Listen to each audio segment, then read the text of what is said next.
రాముడు మనిషి ఎలా బతకాలో చెప్పడానికి భూమి మీదకొచ్చాడని అనుకుందాం. కానీ ఆయనిచ్చిన సందేశం ఏంటి? ఎవడో ఒక మాట అన్నాడని చెప్పి భార్యనొదిలేయడమేనా ఆయనిచ్చిన సందేశం? లేదండి. అని ఎవరో ఒక్కళ్ళన్నారని ఆయన వదిలేయలేదు. హ్మ్. రాజయ్యారు. ఆయన చాలా సంవత్సరాలు పరిపాలిస్తూ ఉన్నారు. గూఢచారులుంటారు. రాజులకి అప్పట్లో గూఢచారులని ఇప్పుడు మనకి ఇంటెలిజెన్స్ వాళ్ళెలానో హ్మ్. అప్పట్లో వాళ్ళు గూఢచారులు. ఆళ్ళు ప్రతి రాజ్యం, ప్రతి ఊరు తిరుగుతూ ప్రజలు పాలన గురించి ఏమనుకుంటున్నారు? ఏం మాట్లాడుకుంటున్నారు? వీళ్ళకున్న కష్టాలేంటి? రాజు దాకా రానటువంటి కష్టాలేమన్నా వీళ్ళకున్నాయా? ఇవన్నీ తెలుసుకొనొచ్చి రాజుకి చెప్పడం వాళ్ళ బాధ్యత.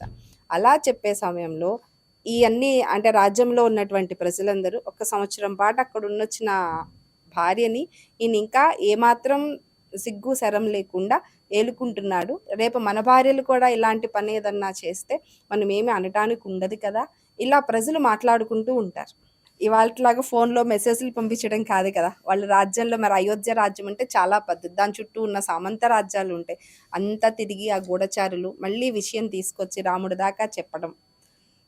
ముందు వెంటనే వాళ్ళు కూడా ఏమనలా. హ్మ్. రాముడొచ్చేసాడు, పట్టాభిషేకం అయింది. చాలా సంతోషంగా అందరూ బాగా ఆనందంగా ఉన్నారు. రోజులు గడుస్తున్న కొద్దీ ప్రజల్లో మాటల్లో కానీ వాళ్ళ ఆహ్, ఏదో నచ్చనిదుంది. ఆ నచ్చనిది అవతల వాళ్ళ గురించి మాట్లాడేటప్పుడు ముందు ఏం మాట్లాడతాం? హ్మ్. ఎక్కడ వాళ్ళ తప్పేముందా అని ఎతుకుతాం.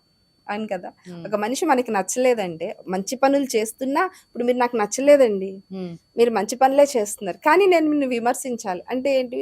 మనుషుల్లో ఏదో ఒకటి ఎవరైనా ఒక చిన్న తప్పు ఏదో ఒకటి చేస్తూ ఉంటారు కదా! దాన్ని పట్టుకొని హైలైట్ చేస్తారు. కదా! హ్మ్. వీళ్ళు గూడా అక్కడ తప్పేం జరగల. ఆల్రెడీ ఆయన అక్కడ అగ్ని పరీక్ష సీతమ్మ వారే చేశారు. అక్కడ అగ్ని పరీక్ష కూడా రాముడు చేయమనల.